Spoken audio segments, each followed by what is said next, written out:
Alhamdulillah, salatu wassalamu ala rasulillah wa ala alihi wa sahbihi wa mawala. Asyhadu an la ilaha illallah wahdahu la syarikalah wa asyhadu anna Muhammadan abduhu wa rasuluh. Allahumma shalli ala sayyidina Muhammad wa ala ali sayyidina Muhammad. Amma ba'd. Puji dan syukur kita panjatkan kepada Allah Subhanahu wa taala. Pagi ini kita bisa kembali berkumpul untuk melanjutkan aktivitas kita pesantren Ramadan IKTC. Seperti yang sudah dijalankan Bapak Ibu sekalian, alhamdulillah untuk pagi ini insya Allah akan disampaikan materi tentang sholat khusyuk yang pematerinya Al Mukarram Al Ustadz Ahmad Zaini sudah hadir di tengah-tengah kita. Ibu Bapak sekalian, sholat merupakan komunikasi kita dengan Allah Subhanahu wa taala. Saat kita berdekatan dengan Allah Subhanahu wa taala, harusnya kita sangat menikmati. Harusnya kita menghadirkan kehusuan saat kita berkomunikasi dekat dengan Allah Subhanahu wa taala tersebut. Tetapi tidak jarang justru momen yang istimewa ini hati kita jauh. Hati kita tidak hadir dekat dengan Allah Subhanahu wa taala. Tentu ini harus ada usaha dari kita. Harus ada ilmu yang kita gali sehingga dengan itu kita bisa mendapatkan nuansa yang indah, ketenangan, menghadirkan hati saat kita berkomunikasi dekat dengan Allah di momen yang istimewa tersebut. Padahal untuk sholat sehari kita minimal 5 kali untuk yang wajib. Terlebih lagi di bulan Ramadan ini intensitas kita berkomunikasi dengan Allah sungguh sangat banyak. Oleh karena itu andaikan saja kita tidak berusaha untuk meningkatkan kualitas hubungan kita dengan Allah Subhanahu wa taala, tentu sangat sayang ya momen-momen istimewa ini kita lewatkan. Untuk itu insya Allah ada ilmu yang akan disampaikan oleh guru kita Al-Ustadz Ahmad Zaini terkait dengan bagaimana menghadirkan hati, bagaimana meningkatkan kehusuan saat kita beribadah, saat kita dekat, saat kita berkomunikasi dengan Allah Subhanahu wa taala. Untuk itu saya persilahkan kepada Al-Ustadz untuk menyampaikan materi. Silakan Ustadz, seperti biasa sampai sekitar jam 6 dan nanti kita akan buka sesi untuk tanya jawab. Tafadhol Ustadz. Bismillahirrahmanirrahim. Assalamualaikum warahmatullahi wabarakatuh. Waalaikumsalam warahmatullahi wabarakatuh. Alhamdulillahilladzi farada alaina siyama fi syahri Ramadan wa sanna wa qama wa ahya nabiyyuna bi siyami ay naharihi wa qiyami layalih. Nusalli wa nusallim alaihi wa ala alihi wa ashabihi ajma'in, amma ba'du. Alhamdulillah kita berada di hari ke-11 bulan penuh berkah, bulan agung Ramadan. Mudah-mudahan dari awal sampai hari ini seluruh ibadah puasa kita, qiyam Ramadan kita diterima oleh Allah Subhanahu wa taala, dan hingga akhir Ramadan nanti kita diberikan kekuatan oleh Allah bisa menjalankan seluruh rangkaian ibadah di bulan Ramadan sebaik-baiknya dan meraih predikat tertinggi di hadapan Allah, yaitu ketakwaan. Inna akramakum indallahi atqakum. Sesungguhnya semulia-mulia kalian di sisi Allah adalah yang paling bertakwa di antara kalian. Bapak Ibu, pada pagi hari ini kita akan melanjutkan kajian tentang sholat khusyuk. Kita masuk kepada materi sholat khusyuk, di mana sebelumnya saya ingin kita sama-sama memahami bahwa amal yang diperintahkan kepada kita oleh Allah itu tetap dia punya dua aspek. Amal apapun itu punya dua aspek. Satu aspek dohir, dua aspek batin. Sama seperti diri kita manusia, ada aspek dohir yang terlihat, tubuh kita, dan ada aspek batin yang tidak terlihat, yaitu ruh kita. Nah, begitu juga dengan amal-amal kita, itu ada aspek dohir yang kelihatan, itulah yang disebut syariah, dan nanti ada aspek batin yang tidak terlihat, itulah yang disebut thariqah sebetulnya. Jadi syariat itu amal-amal dohir yang kelihatan, sedangkan thariqah amal-amal batin. Ilmu yang mempelajari tentang amal-amal dohir yang terlihat itu disebut ilmu fikih. Ilmu yang mempelajari amal-amal batin yang tidak terlihat, yang berkaitan dengan hati, mengenal Allah, ma'rifatullah, iman, itu disebut tasawuf. Dua-duanya dikombinasikan, dohir dan batin, fikih dan tasawuf, maka itulah yang disebut hakikat. Kalau kita hanya berfikih saja, mempelajari hanya fikih saja, itu belum cukup.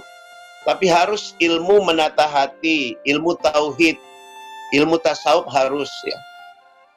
Maka Imam Maliki dalam salah satu pernyataannya beliau berkata, man tafaqaha, siapa yang hanya berfikih, belajar fikih, mengamalkan fikih, walam yatasawwab, tapi tidak belajar tasawuf, tidak mengamalkan tasawuf, faqad tafassak, pasti banyak kefasikannya, banyak pelanggarannya.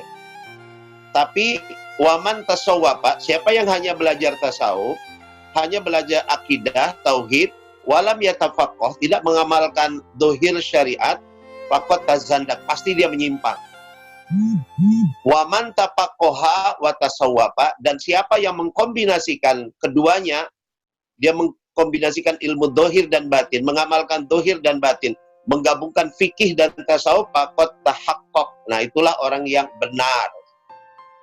Nanti kalau kita sudah mencapai hakikat, yaitu kita mengamalkan dohir dan batin, barulah amal itu akan berbuah. Nah, buahnya itulah yang disebut ma'rifat. Sehingga sering kita dengar istilah syariat, thariqat, hakikat, ma'rifat.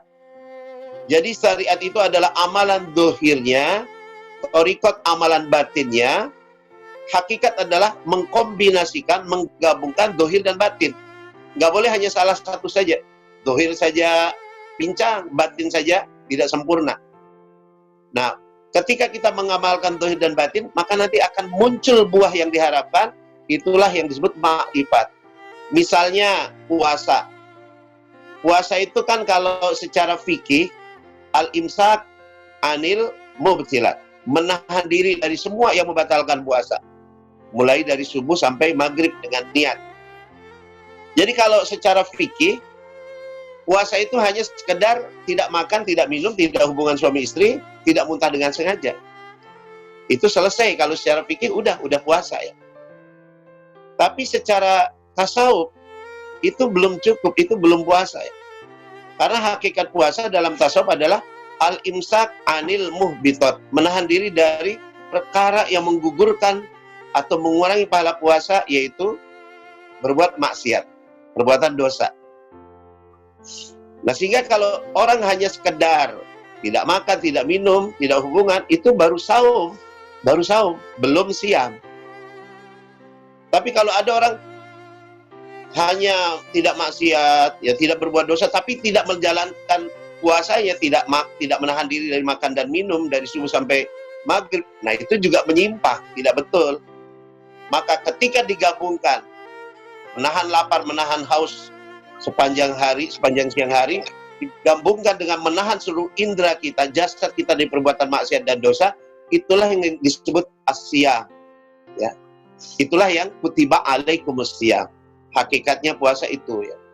Makanya dalam beberapa hadis Nabi dikatakan laisa syiyam minat ta'am wasyarab. Yang namanya hakikat syiyam itu bukanlah menahan diri dari makan dan minum belaka, bukan. Walakin syiyam, tetapi syiyam itu adalah tarkul lagwi warrafas, meninggalkan perbuatan sia-sia dan perbuatan dosa. Itulah yang disebut asyam ya. Sampai dalam hadis Nabi itu, idza asbaha ahdukum shaiman, apabila seorang dari kalian sedang berpuasa, fala yarfus, jangan mengucapkan kata-kata yang mengandung dosa. Wala yajal, jangan melakukan perbuatan-perbuatan jahil. Wa in syatamahu ahadun, jika ada orang ngajak ribut, ngajak bertengkar, falyakul, bahkan hendaklah dia berkata pada dirinya, inni shaimun, tahan, aku lagi puasa.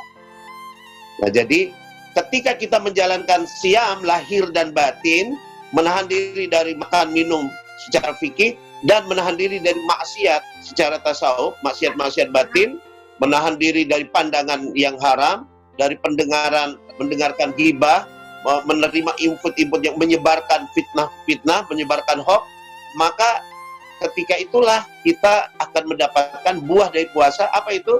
La'allakum tattaqun. Kita meraih ketakwaan. Nah, sebagaimana dalam sholat begitulah. Jadi kalau secara fikih sholat itu adalah aqwalun wa af'alun. Sholat adalah ucapan-ucapan, bacaan-bacaan, wa af'alun, dan perbuatan-perbuatan, muftatahatun bitakbir, yang diawali dengan takbiratul ihram, wa muftatamatun bitaslim, diakhiri dengan salam ya.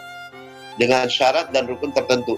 Kalau kita sholat hanya sekedar secara fikih, yaitu kita bertakbir dari awal sampai salam, tapi batinnya tidak menghadap Allah, itu belum termasuk mendirikan sholat. Itu baru melakukan sholat, baru melaksanakan sholat, baru menjalankan sholat, belum mendirikan sholat. Karena yang diperintahkan kepada kita oleh Allah itu bukan melakukan sholat, tapi dalam banyak ayat Al-Quran selalu yang Allah ingatkan itu wa aqimus sholat, dirikanlah sholat, wa yuqimunas sholat, dan mereka mendirikan sholat.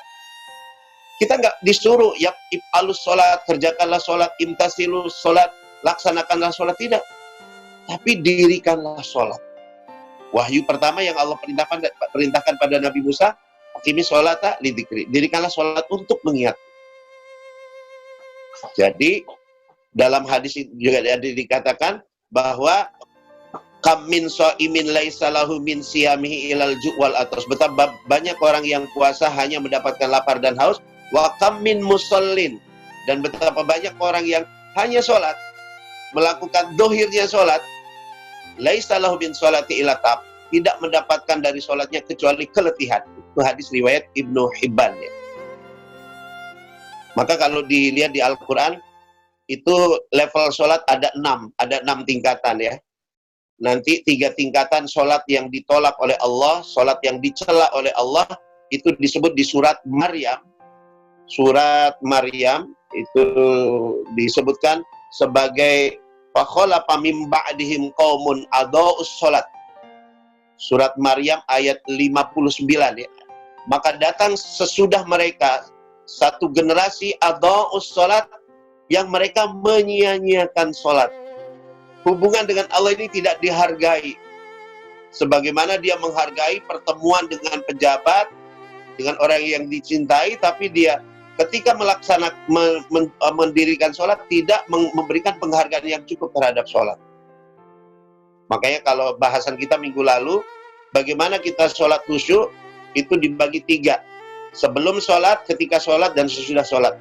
Nah, sebelum sholat, kunci kehusyuan itu adalah penghargaan, paradigma pemahaman kita tentang sholat. Apakah kita hanya memandang sholat ini sekedar kewajiban atau sekedar rutinitas sehingga sholat ini menjadi beban, ataukah kita sudah mulai melihat sholat ini sebagai kebutuhan, naik level daripada itu, melihat sholat ini sebagai qurratul ain, sebagai kebahagiaan.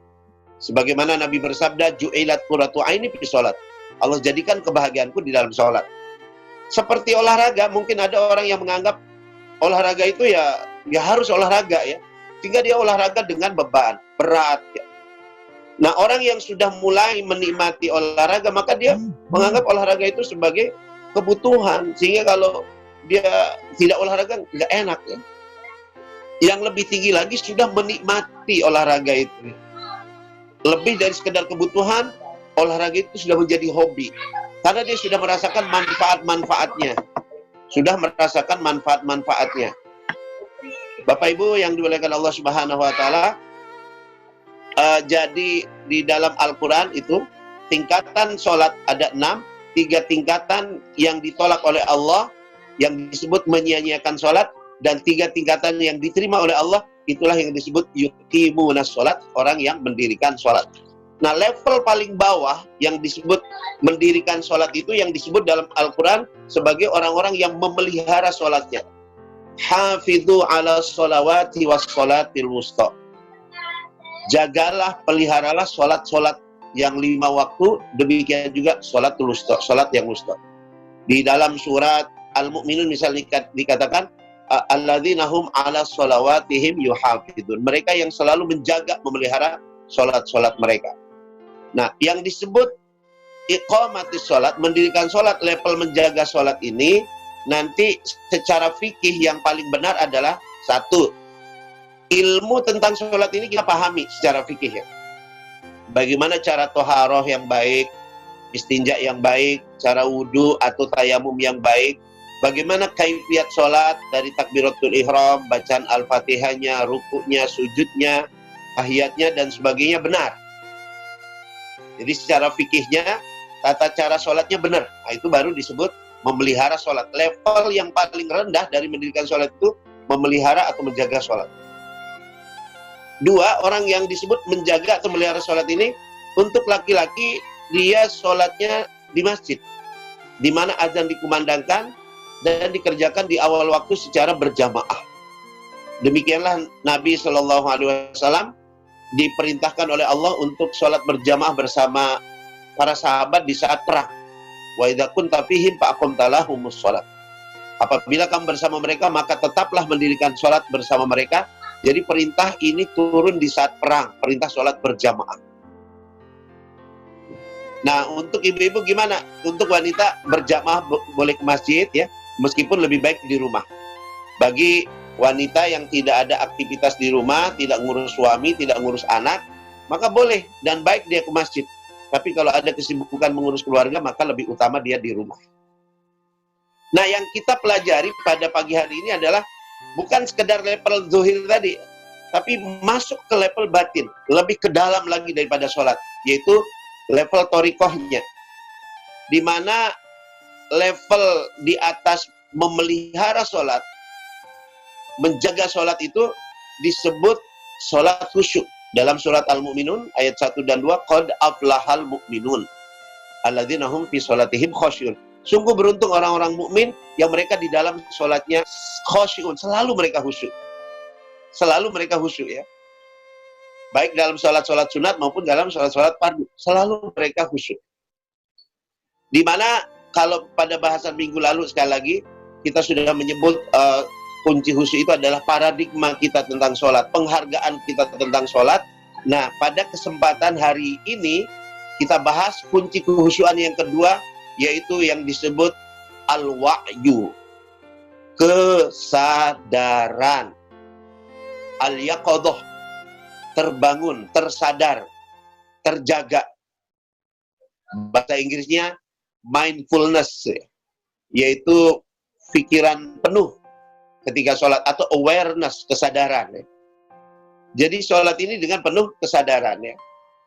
Kesadaran di sini maksudnya bukan berarti orang yang sadar emang kita pingsan, bukan. Maksudnya sadar di sini bukan karena kita tidak pingsan atau tidak koma, bukan ya.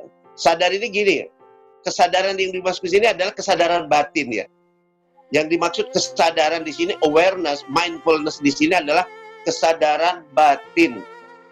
Misalnya gini Bapak Ibu ya, kita ini kan hidup kita ini banyak kita lewati tanpa kesadaran. Bapak Ibu coba, ada nggak di antara Bapak Ibu yang ingat di saat di dalam perut Ibu 9 bulan? Yang ada yang ingat, tolong angkat tangan. Nggak ada yang ingat kan? Ada yang ingat saat keluar dari rahim Ibu? Nggak ada yang ingat ya. Saya juga lupa ya. Coba diingat-ingat Ibu, waktu keluar itu gimana ya? Pengalamannya keluar ya, wih keren ya, wih lancar, enggak kan? Ada yang ingat masa-masa ketika kita di bawah 5 tahun, itu kita lewati hampir udah tanpa kita sadari ya. Masa-masa waktu 1 tahun, 2 tahun kita udah lupa, kesadaran kita belum tumbuh. Makanya taklif atau beban agama ini belum diwajibkan kepada kita karena belum mencapai balik ya, yaitu tingkat kesadaran yang cukup untuk kita menerima perintah Allah ya. Nah, Bapak Ibu pernah nggak di satu malam sebelum tidur Bapak Ibu muhasabah diri ya, kemudian Bapak Ibu mengingat, iya kenapa tadi pagi aku ngomong begitu ya, kenapa tadi siang aku melakukan itu ya. Nah itu namanya kesadaran ya. Kita baru menyadari kesalahan yang kita lakukan di pagi hari atau di siang hari itu ya. Ada orang-orang yang sadarnya itu baru seminggu kemudian ya. Iya kenapa minggu lalu aku begitu ya. Ada yang bulan berikutnya dia baru sadar. Iya kenapa bulan lalu aku kok ngomong seperti itu, aku melakukan itu. Nah itu kesadarannya telat. Ada yang setahun sekali baru kesadarannya muncul. Dan banyak sekali di antara manusia kesadaran batinnya muncul itu nanti menjelang kematiannya. Dia baru muncul ya. Di dalam Al-Quran dikatakan ketika saat sakaratul maut itu banyak di antara orang-orang fasik, orang-orang kafir itu berkata, ya laitani kuntu turabah. Duhai Tuhan, coba dulu aku menjadi debu atau menjadi sekedar seonggok tanah ya. Karena betapa menyesalnya pada saat akan meninggal dunia ya. Dan yang paling besar nanti penyesalan itu di akhirat ya. Maka dikatakan di surat Al-Fajr, Yauma yatadzakkarul insan wa anna lahu dzikra. Di hari akhirat itu tersadar seluruh manusia, tapi di hari itu untuk apa gunanya kesadaran? Nggak ada gunanya lagi kesadaran. Kesadaran yang sudah terlambat. Nah, maka Bapak Ibu, kunci kehusyuan sholat itu adalah menyadari, sadar ya. Sadar ya. Makanya dalam kita lihat surat An-Nisa misalnya tentang kesadaran ini, surat An-Nisa ayat 43, Bapak Ibu bisa lihat di surat An-Nisa ayat 43, Allah Subhanahu wa taala berfirman, "Ya ayyuhalladzina amanu la taqrabus sholata wa antum sukara." Wahai orang-orang beriman, janganlah kalian mendekati sholat dalam keadaan kalian mabuk. Hatta ta'lamu ma taqulun, sampai kalian menyadari, memahami apa yang kalian ucapkan. Jadi Allah mengatakan banyak sekali di antara orang yang sholat ini orang yang kondisinya kondisi mabuk. Tentu bukan mabuk karena minuman keras, tapi mabuk maksudnya kehilangan kesadaran. Kita nggak memahami, nggak menyadari apa yang kita baca, apa yang kita ucapkan, tidak menyadari rukunya, sujudnya, tahu-tahu sadarnya, ya Allah, sholat ya, udah mau selesai, Assalamualaikum, Assalamualaikum. Baru sadar sholat ketika di ujung sholat. Ada nggak yang seperti itu Bapak Ibu ya? Oh, saya juga dulu sering seperti itu ya. Nah Bapak Ibu, ini disebut mabuk, kondisi ketidaksadaran ini ya. Di surat An-Nisa ayat 142. Di surat An-Nisa, surat yang sama, ayat 142, Allah berfirman, "Innal munafiqina yukhadi'una Allah wa huwa khadi'uhum." Sesungguhnya orang-orang munafik itu hendak menipu Allah, dan Allah lah yang akan membalas tipuan mereka. Wa idza qamu ila shalah qamu kusala. Apabila mereka bangun untuk sholat, mereka bangun dengan penuh rasa malas. Karena sholat dianggap beban, sholat dianggap memberatkan, sholat dilihat sekedar sebagai kewajiban, sehingga penuh rasa malas. Yura'unan nas, dorongan sholat mereka ingin pujian manusia, riya kepada orang. Kalau bahasa sekarang, riya itu pencitraan. Dan wala yadhkurunallah illa qalila. Tidaklah mereka mengingat Allah di dalam sholatnya kecuali sangat sedikit. Kebanyakan yang diingat masakan, jemuran, corona, covid, covid terus ya. Sehingga dalam sholatnya ini ingat Allahnya justru sangat sedikit ya. Atau nanti dilihat di surat Al-Anfal.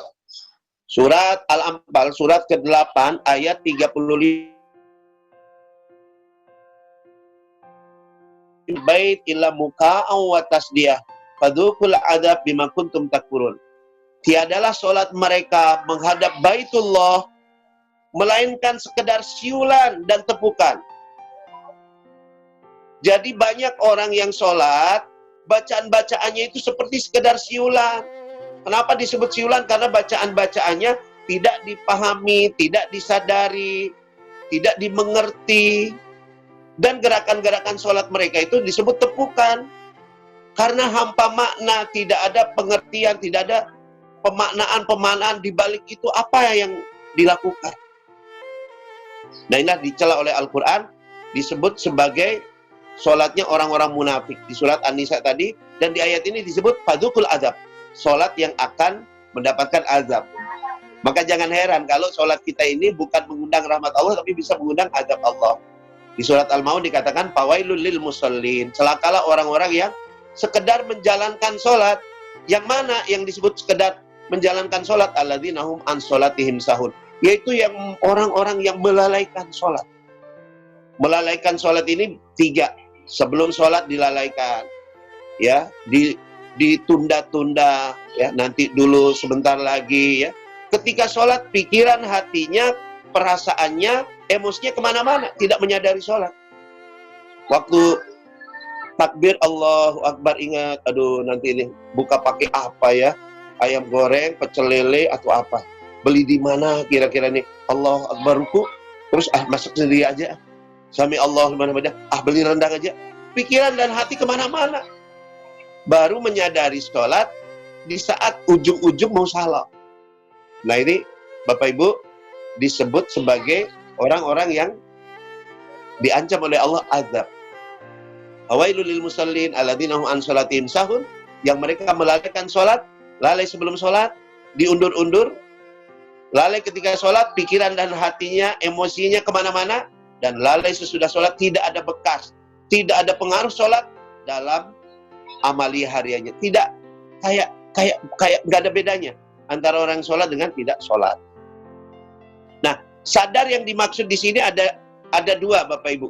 Sadar yang dimaksud segini sebagai kunci sholat ada dua. Pertama adalah sadar dalam pengertian apapun yang kita lakukan pada saat sholat, kita sadari.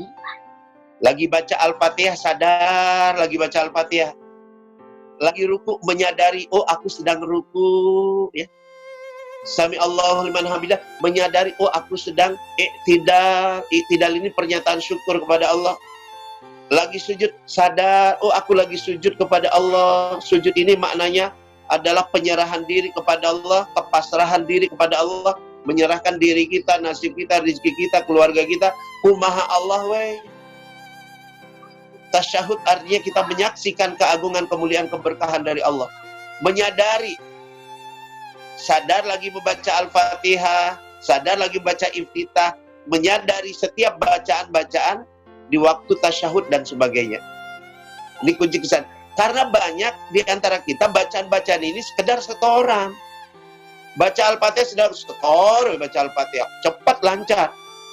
Apalagi di bulan Ramadan ini banyak yang sholatnya maaf, tidak menyebut siapa, tidak menyalahkan siapa, tapi banyak yang sholat tarawihnya sampai sekedar setor bacaan gerakan.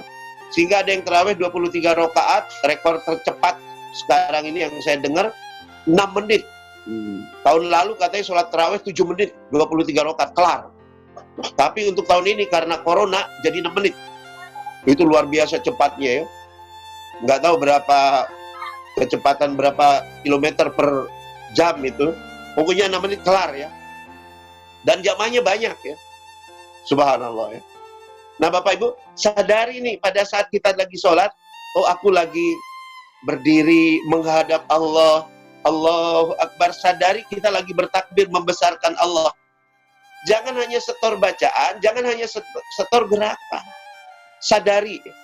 Minggu depan kita akan bahas lebih dalam di mana yang dimaksud kesadaran. Yang kedua, kesadaran yang dimaksud di sini, Bapak Ibu, sadari kepada siapa bacaan dan gerakan itu kita tujukan.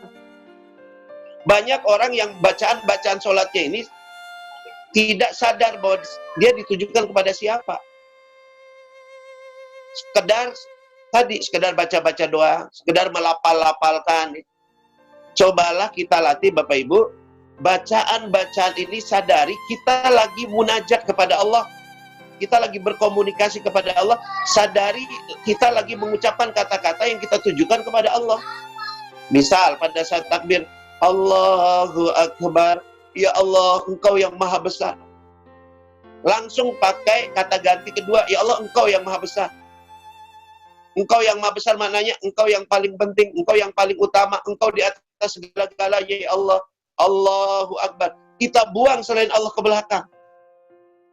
Keluargaku ya Rabb, anakku, suamiku, istriku, makananku, masakanku, jemuranku, Allahu Akbar. Semuanya kecil, Engkau yang paling besar ya Allah. Engkau yang nomor satu, Engkau yang paling utama ya Allah. Allahu Akbar. Sehingga ucapan Allahu Akbar bukan hanya di lisan, bukan hanya di mulut, tapi sudah tergetar di hati kita. Pada saat kita baca Al-Fatihah, sadari, Alhamdulillahi Rabbil Alamin. Ya Allah, segala puji bagimu, Engkaulah Tuhan semesta alam. Ingat pada saat ini kita lagi mengucapkan pujian kepada Allah. Jangan sekedar baca Al-Fatihah, tapi sadari setiap bacaan ini kita tujukan kepada Allah. Alhamdulillahirabbil alamin. Ya Allah, segala puji bagimu ya Allah. Engkaulah Tuhan semesta alam. Ar-Rahmanir Rahim. Ya Allah, Engkau yang Maha Pengasih ya Allah. Engkau yang Maha Penyayang ya Allah. Maliki yaumiddin. Engkau yang menguasai hari pembalasan ya Allah. Iyyaka na'budu wa iyyaka nasta'in. Hanya kepada Engkau ya Allah kami menyembah, mengabdi, menghamba. Wa iyyaka nasta'in. Dan hanya kepadamu kami mohon pertolongan. Nah Bapak Ibu, maka nanti sholat seperti inilah sholat yang disenangi oleh Allah, Salat yang diakui oleh Allah, diterima oleh Allah. Dalam hadis qudsi Allah berfirman, "Qasamtu salat baini wa baina abdi nisfain." Aku bagi salat itu dua. Ada bagianku, ada bagian hambaku. Kata Allah, ketika hambaku mengucapkan Alhamdulillahi Rabbil Alamin, kata Allah, hamidani abdi, oh hambaku engkau memujiku. Oh hambaku engkau memujiku. Allah senang ketika pujian ini bukan hanya di lisan, tapi dari hati. Kita ucapkan Alhamdulillah Rabbil Alamin sepenuh hati. Mindfulness, awareness, dengan sadar kita memuji Allah atas semua nikmat yang Allah telah berikan kepada kita. Ar-Rahmanir Rahim, engkau ya Allah yang maha pengasih maha penyayang. Allah menjawab, Asna alayya abdi, oh hambaku engkau menyanjungku. Allah merasa tersanjung. Maliki yaumiddin, maka Allah menjawab, Majadani abdi, hambaku mengagungkanku. Ketika kita ucapkan Maliki yaumiddin dengan kesadaran betapa agungnya, hebatnya Allah sebagai penguasa hari pembalasan, hari kiamat. Iyyaka na'budu wa iyyaka nasta'in. Hanya kepadamu kami menyembah dan hanya kepadamu ya Rabb kami mohon pertolongan. Maka kata Allah, ini aku bagi dua. Ibadah hambaku untukku dan permohonan pertolongan hamba kepadaku, aku akan berikan kepadamu. Nah, sholat seperti inilah Bapak Ibu yang akan membawa kita kepada kehusyuan, yaitu ketika kita menyadari setiap bacaan dan gerakan yang kita lakukan, kita sedang menunjukkan semua itu kepada Allah. Ketika ruku, sadari, ya Rabb, aku tunduk kepadamu. Ruku, aku tunduk kepadamu. Ketika i'tidal, sadari, Sami Allahu liman hamidah, ya Rabb, aku memujimu, aku bersyukur kepadamu. Ketika sujud, sadari, ya Rabb, aku pasrahkan diriku, otakku, wajahku, nasibku, rizkiku, kesehatanku, ruhku, jasadku kepadamu ya Rabb. Terserah engkau pemilik diriku. Sholat seperti inilah sholat yang bisa membuahkan hasilnya. Di antaranya adalah kesenangan, ketenangan batin, ketentraman hati, kebahagiaan. Inna sholata tanha 'anil fahsya'i wal munkar. Sholat yang bisa mencegah kita dari perbuatan keji dan mungkar. Dan inilah sholat yang akan membawa kita menuju keselamatan. Demikian untuk prolognya, Kang Sapan. Wallahu a'lam bishawab. Ya, terima kasih Ustaz sudah menyampaikan materi yang sangat menarik. Baik Bapak Ibu sekalian, seperti yang sudah kami sampaikan di awal, silakan menyampaikan pertanyaannya di kolom chatting. Dan insya Allah akan saya bacakan untuk pertanyaan-pertanyaannya dari urutan yang pertama. Yang pertama, pertanyaan dari Ibu Haji Dodo. Bismillah, Pak Ustadz, bolehkah mengulang-ulang bacaan dalam sholat? Seperti bacaan Al-Fatihah, Iyyaka na'budu, dan doa duduk antara dua sujud. Robbik firli. Silahkan Ustadz. Ini pertanyaannya sebetulnya jawabannya minggu depan akan dijawab ya. Karena pendalaman tentang masalah kesadaran ya. Jadi kesadaran lapis yang lebih dalam lagi nanti yang disebut pemahaman. Bagaimana untuk memasuki ke pemahaman, yaitu dengan pengulangan, mengulang-ulang bacaan. Jadi mengulang bacaan di dalam sholat adalah sesuatu yang masyru', disyariatkan. Bukan hanya dibolehkan, dicontohkan Nabi, diperintahkan kepada kita, dilakukan sahabat-sahabat Nabi, dilakukan para kekasih-kekasih Allah melakukan pengulangan sholat. Dalam beberapa riwayat, Nabi itu mengulang bacaan Bismillahirrahmanirrahim sampai 22 kali. Lakukanlah Bapak Ibu, ketika sholat, ucapan kita baca tanpa kesadaran, hati kita nggak hadir, diulang di situ. Misalnya, Alhamdulillahirabbil alamin, tapi kita kok kurang menyadari ini, maka diulang. Alhamdulillahirabbil alamin, segala puji bagimu ya Allah. Terima kasih Allah atas semua nikmat yang kau berikan kepadaku ya Allah. Nikmat agama, nikmat dunia, nikmat akal sehat, nikmat keluarga, nikmat pasangan, nikmat anak-anak, nikmat rezeki ya Allah. Makasih. Kurang dalam lagi, Alhamdulillah, diulang lagi. Diulang, berulang-ulang boleh. Sampai hati kita mantap. Termasuk bacaan-bacaan ruku, bacaan sujud. Kalau kurang pemaknaannya, kurang pendalamannya, diulang lagi. Boleh.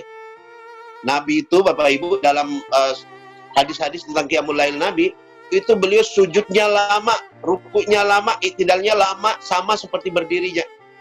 Kalau hanya 3 kali bacaan tasbih ketika rukuk sujud tentu akan sebentar ya.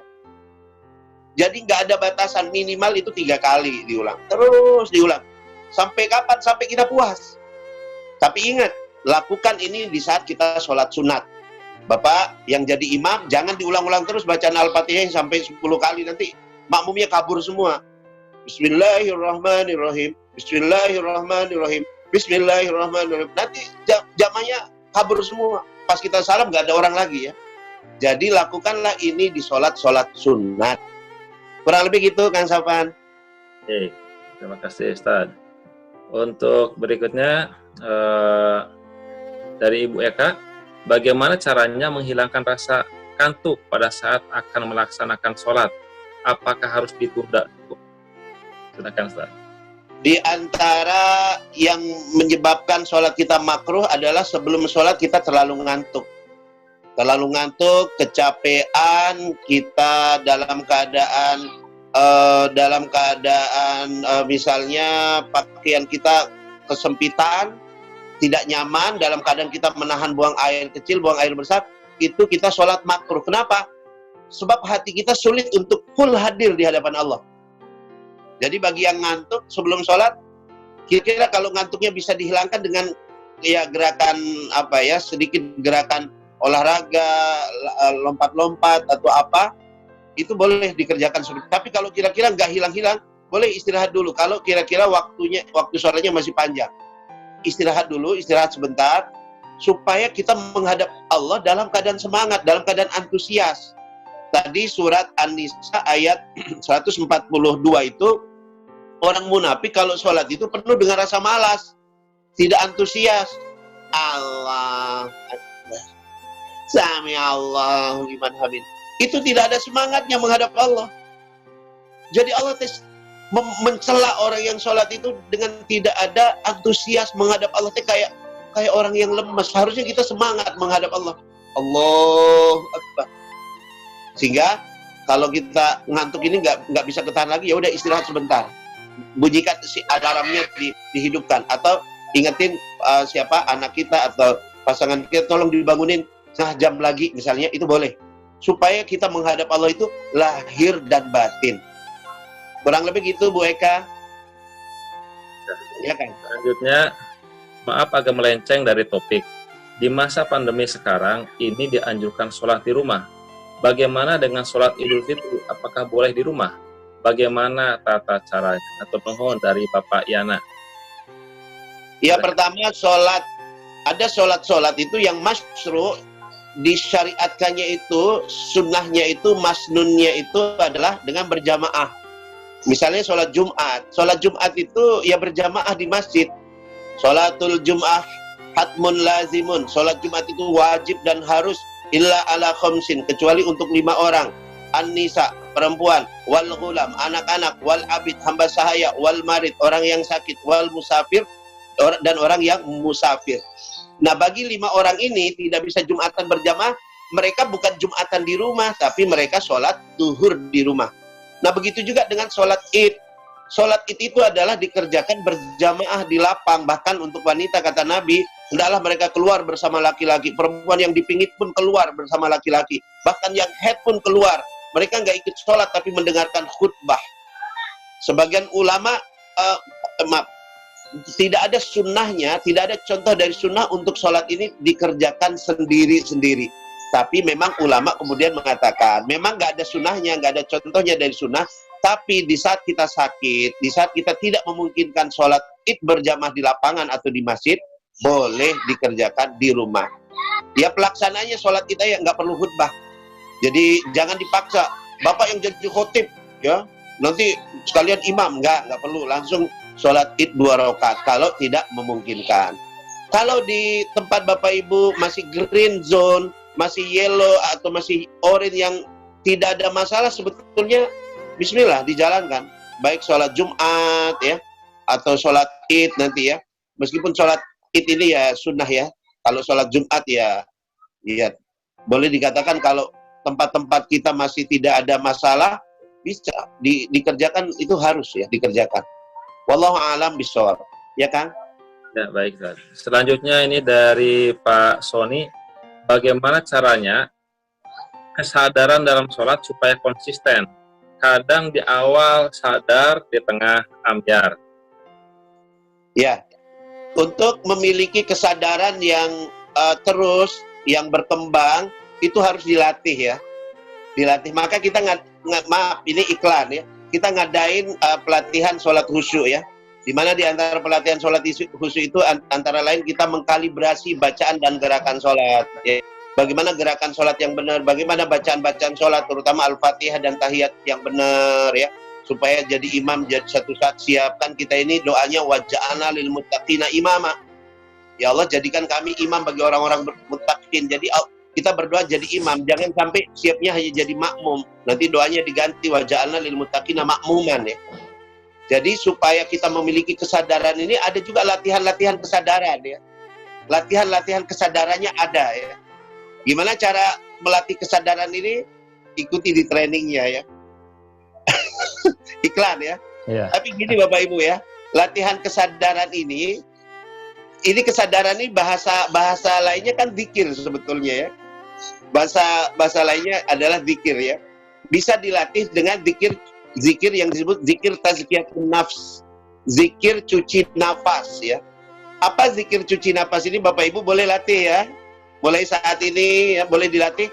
Caranya adalah setiap Bapak Ibu menarik nafas, dalam hati bacalah Bismillahirrahmanirrahim. Dengan nama Allah yang Maha Pengasih, Maha Penyayang, aku menghirup nafas ini, nafas yang menjadi kesehatan, kebaikan, keberkahan bagiku. Ketika menghembuskan nafas, di dalam hati ucapkan Alhamdulillahirabbil alamin. Aku hembuskan nafas, semua penyakit keluar, semua ketidaktenangan keluar, semua kemarahan keluar, semua kekotoran batin keluar. Alhamdulillahirabbil alamin. Tarik nafas, Bismillahirrahmanirrahim. Keluarkan nafas, Alhamdulillahirabbil alamin. Tarik nafas, Bismillahirrahmanirrahim. Keluarkan nafas, Alhamdulillahirabbil alamin. Kalau kita latih ini terus-menerus, maka nanti kita akan mencapai tazkiyatun nafs, kesucian batin. Karena apa? Nafas yang keluar dan masuk adalah nafas yang mengandung zikrullah. Hadir ingat kepada Allah menjadi oksigen yang masuk ke dalam darah kita, yang mengalir di tangan kita, mata kita, telinga kita, tangan kita, kaki kita, sehingga semua teraliri dengan kekuatan zikrullah. Maka insya Allah nanti kita tidak lagi senang berbuat maksiat. Kenapa? Karena semua anggota badan kita ini mengandung zikrullah. Kurang lebih gitu Pak Sony. Selanjutnya Ustaz, Pak Ustaz mau tanya tata cara yang benar mengenai sholat witir 3 rakaat. 2 rakaat terlebih dahulu dengan tahiyatul akhir, kemudian 1 rakaat terpisah dari Ibu Karina.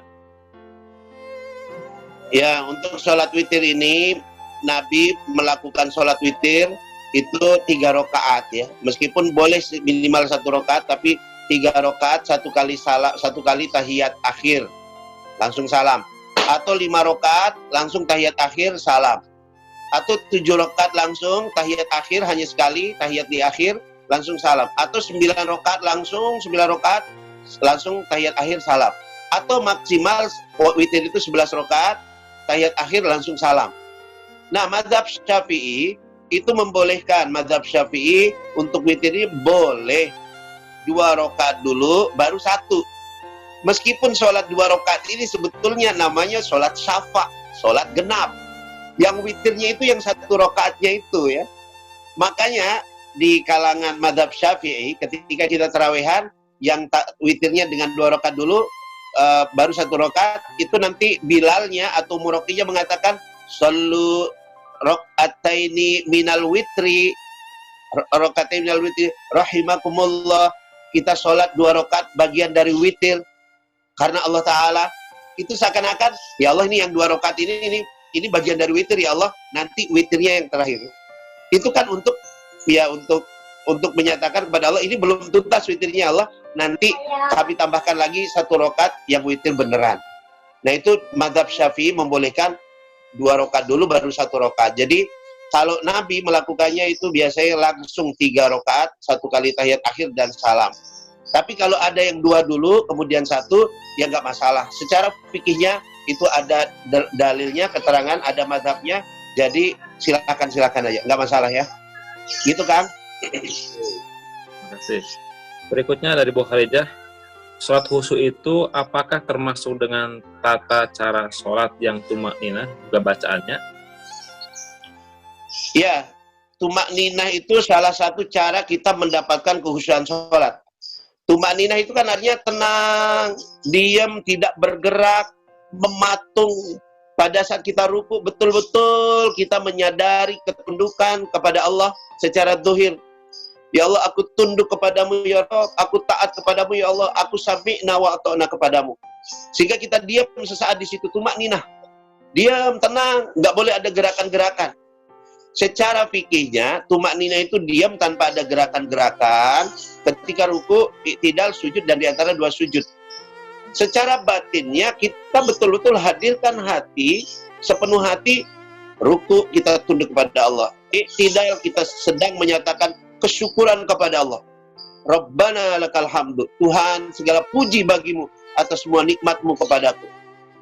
Dan seterusnya, dimaknai dengan tumakninah itu diam sesaat, tidak ada gerakan apapun, yang ada adalah gerakan hati, menyadari setiap bacaan-bacaan yang kita baca itu, dengan kita baca dengan penuh kesadaran dan pemahaman.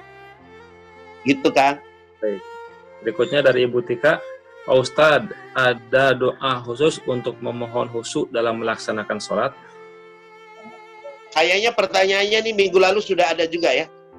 Doa khusus sebelum sholat nggak ada, tapi zikir ada. Zikir ada. Zikir atau doa. Doa ini sendiri maknanya kan sebetulnya ad-doa bimakna an-nida, menyeru, memanggil. Arti doa sebenarnya bukan meminta. Nanti ada doaul masalah, doa permohonan ada. Tapi makna asli doa sebenarnya adalah memanggil, menghadirkan. Maka panggil Allah. Ketika kita akan sholat supaya khusyuk, ya Allah, ya Allah, sholat khusyuk ya Allah, khusyuk ya Allah. Nah, pada saat kita terus memanggil Allah, jangan hanya memanggil di mulut, tapi di hati kita juga menjerit memanggil Allah. Ya Allah, khusyuk ya Allah. Nah, ini juga salah satu kunci kehusyuan adalah memanggil Allah, berdoa kepada Allah sebelum sholat, yaitu dengan zikir, ya Allah. Panggil ya Allah, ya Allah, ya Allah. Sampai hati kita mulai melembut, mulai ada getaran-getaran kebesaran Allah dalam hati kita, barulah mulut kita mengucapkan Allahu Akbar, Allah Maha Besar. Jangan sampai mulut kita Allahu Akbar, di hati kita belum hadir, belum tergetar dengan kebesaran Allah. Nanti sholat kita ini dianggap kain usang, kita ini dianggap gombal. Kenapa? Karena hanya di mulut ucapannya. Ibu-ibu mau nggak suami mengucapkan I love you di mulut, sementara hatinya mah love mince yang lain-lain ya. Tentu kita nggak suka ya. I love you man, padahal di hatinya love naon ya. Nggak ada love-lovean ya. Ya, love-nya gombal-gombalan doang. Tentu kita nggak suka. Bagaimana dengan Allah yang memahami isi hati kita? Jadi kurang lebih itu doanya panggil Allah. Jangan lihat diri kita, jangan lihat aduh aku banyak dosa, enggak. Allah itu Maha Pemurah, Allah itu Maha Pengampun. Sebut dia husnuzan kepada Allah, minta kepada Allah kehusyuan. Nah, itu seperti itu kurang lebih ya. Ya Kang? Dari berikutnya dari Ibu Alia, bagaimana apabila saat sholat menangis karena mengingat hal-hal yang membuat sedih, salah satunya ketika ditimpa musibah atau sakit?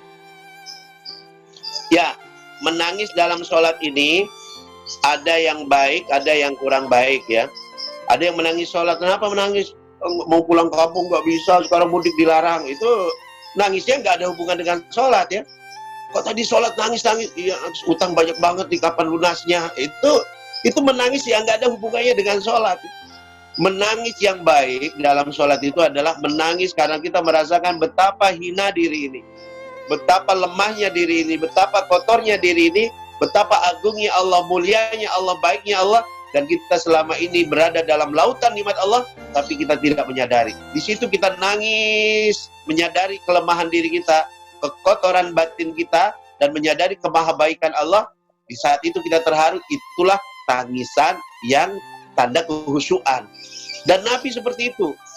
Riwayat hadis-hadis dari Ummul Mukminin Siti Aisyah bahwa Nabi kita itu apabila beliau sholat maka dada beliau bergemuruh bagaikan air yang mendidih di panci itu, mendidih, bergemuruh dada beliau.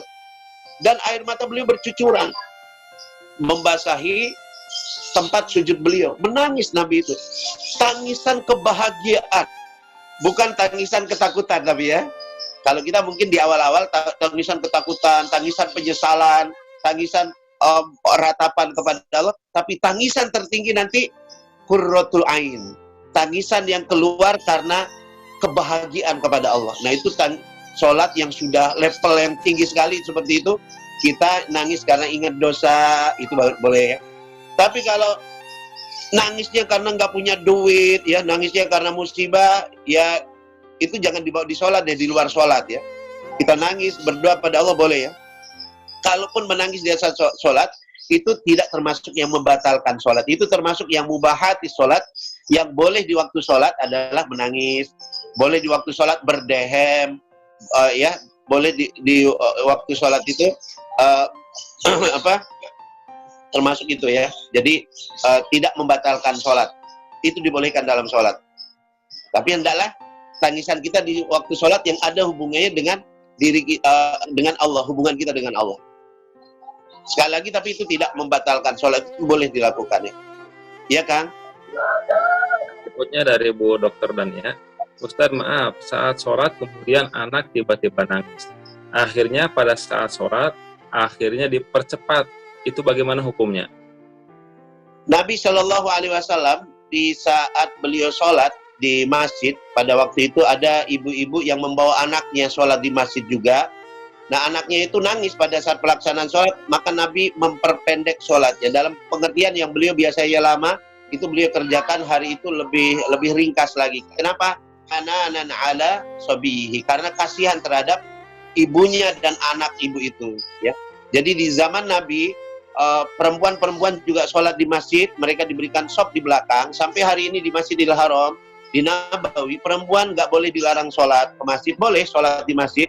Bahkan perempuan boleh Jumatan, sebaik-baik sop perempuan adalah di belakang.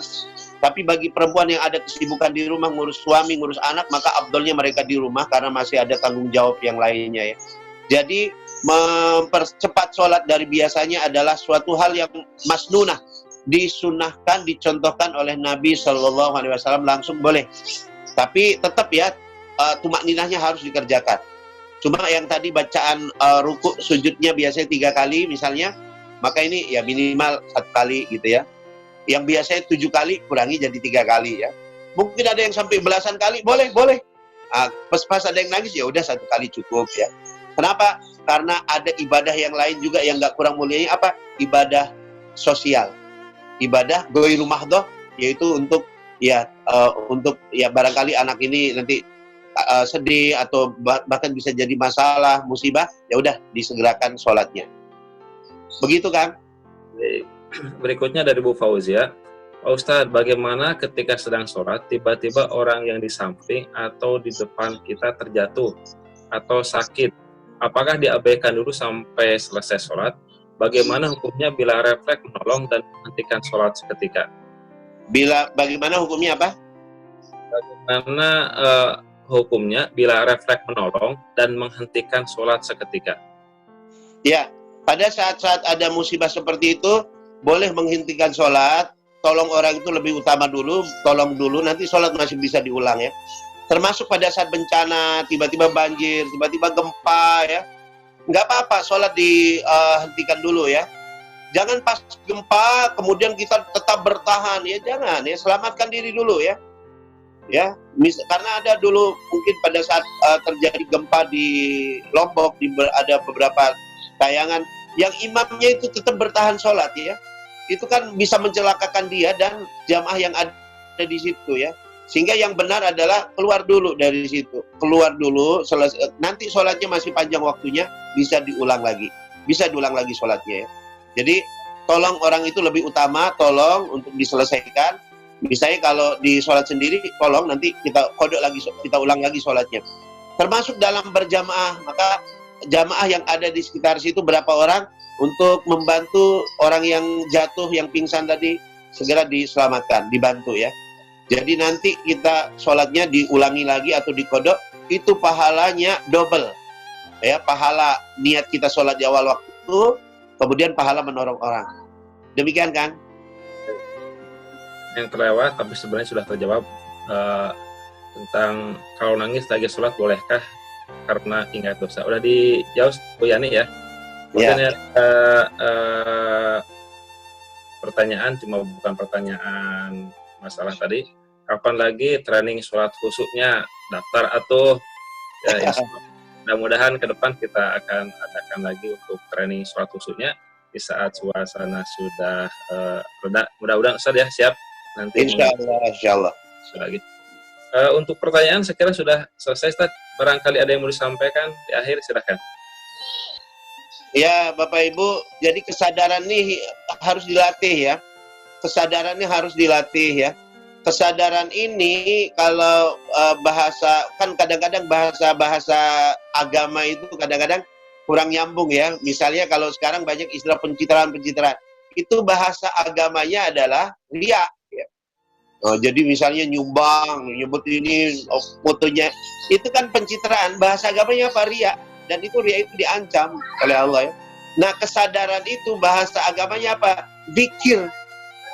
Nanti zikir itu ada zikir lisan, menyebut Allah subhanallah, subhanallah, subhanallah. Kalau hanya di bibir itu disebut menyebut. Sebut ya, menyebut Allah. Nah ketika dia sudah masuk di kepala, maka disebut zikir kepala atau zikir hati, maka disebut mengingat. Dan zikir yang sudah masuk ruh, nanti itulah yang disebut az-zikra, kesadaran. Nah, kesadaran ini harus dilatih ya. Cobalah Bapak Ibu latih kesadaran ini ketika makan, menyadari ketika kita makan ya. Ketika akan minum, sadari ambil gelas. Karena kita sering tidak menyadari nih. Ambil gelas refleks, jalan refleks ya. Semua refleks ya. Coba Bapak Ibu, ada nggak yang sadar tadi pagi waktu bangun, yang pertama turun dari ranjang kaki kanan atau kaki kiri? Aduh lupa ya. Nah ini kenapa tidak dilatih kesadaran? Waktu gosok gigi coba latihan kesadaran. Ya Allah bersihkanlah mulutku ya Rob dari dosa-dosa mulut. Jangan ada yang keluar dari lisan ini kecuali kebaikan ya Allah.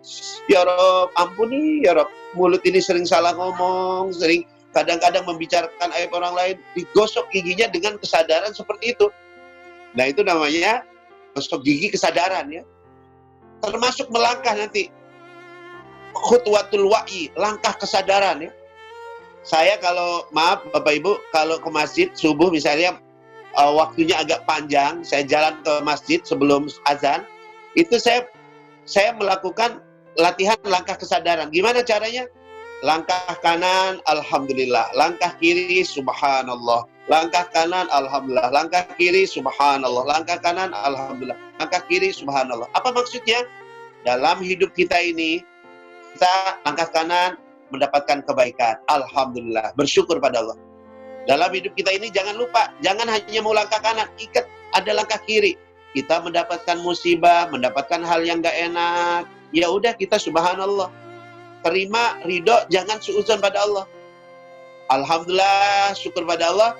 Subhanallah, ridho kepada Allah. Alhamdulillah, syukur pada Allah. Subhanallah, ridho pada Allah. Itu dalam hati seperti itu ya. Kalau perlu melangkahnya pelan-pelan ke masjid, itu enak sekali seperti itu ya. Bapak Ibu, ini bisa dilatih kesadaran kita ini. Waktu makan, waktu minum, waktu tidur, lakukanlah dengan penuh kesadaran. Ketika kesadaran ini dilatih, dengan sendirinya nanti ketenangan batin kita ada. Dengan sendirinya nanti kita nggak terlalu senang lagi berbuat maksiat, berbuat dosa, mulai itu menghilang. Kenapa kita latih kesadaran ini ya? Nah, orang-orang Hindu Buddha melatih kesadaran ini yang disebut meditasi, meditasi samatha, meditasi vipassana, meditasi qigong, meditasi qigong, macam-macam tuh. Nah, di Islam itulah yang disebut zikir. Cuma banyak umat Islam yang tidak memahami cara melatih ini. Wallahu a'lam bishawab. Demikian, barakallahu fikum. Ya kan? Terima kasih Ustaz atas materi yang luar biasa yang tadi disampaikan. Bapak Ibu sekalian, mudah-mudahan dengan materi yang barusan sudah disampaikan, kita bisa terus melatih kesadaran kita, sholat kita itu betul kita sedang berhadapan dengan Allah Subhanahu wa Ta'ala, sehingga kehusuan bisa kita hadirkan. Baik Bapak Ibu sekalian, kami juga ingin menyampaikan untuk Rabu besok, insya Allah jadwal Bapak Ustadz Dr. Haji Asy Ahmad Tajuddin dia akan menyampaikan materi bagaimana kita mengkondisikan di rumah saat kita berkumpul dengan keluarga, dengan anak-anak, agar tetap ada suasana yang indah di rumah. Terlebih dalam kondisi seperti sekarang, intensitas pertemuan kita dengan mereka tentu lebih dari biasanya. Kemudian Bapak Ibu sekalian, insya Allah materi-materi ini pun akan kami share di channel YouTube kami, channel YouTube Era Al-Quran Ta'lim Center. Jadi bagi Bapak Ibu yang mungkin butuh mengulang, silahkan nanti dibuka di sana. Jangan lupa untuk like, share, dan subscribe, dan juga disampaikan juga kepada yang lain. Mudah-mudahan insya Allah ini jadi amal kita untuk menyampaikan kebaikan kepada yang lain. Kemudian terakhir kami juga ucapkan terima kasih kepada Bapak Ibu sekalian yang sudah menyampaikan donasinya, infaknya kepada kami untuk acara pesantren Ramadan ini. Semoga Allah Subhanahu wa Ta'ala mengganti dengan yang lebih baik. Dari awal sampai akhir saya mengucapkan terima kasih kepada Ustadz yang sudah menyampaikan materinya, kepada Bapak Ibu sekalian yang sudah berkenan hadir di pagi ini, dan kepada Bapak Ibu juga yang sudah luar biasa dari pagi lebih awal bahkan dari malam mempersiapkan acara ini dengan sebaik-baiknya. Terima kasih. Assalamualaikum warahmatullahi wabarakatuh. Waalaikumsalam warahmatullahi wabarakatuh. Terima kasih kepada semua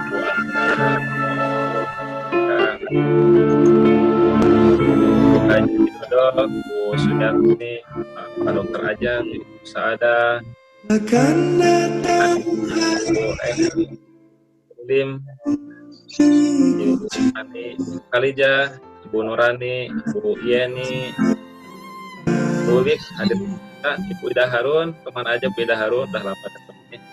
Ibu Ade Astuti, Bunda ya, Ibu Hersina, Bu Gina dari INSI hadir juga, Ibu Meta, jangan lupa ada Bu Meta ya, ketemu lagi. Pak Abu Alfian, sudah hadir juga, Ibu Kanti, Bu Karina juga sudah hadir, Bu Imas Jaya, Ibu Jamila, Bu Chandra sudah hadir, Bu Zahra, Pak Haji, Dadin dari Karabang juga hadir. Bu Ani Hermayani, Bu Setianti, Ibu Dina, Ibu Ninik, Ibu Hilda. Terima kasih atas banyak dukungan untuk bisa terus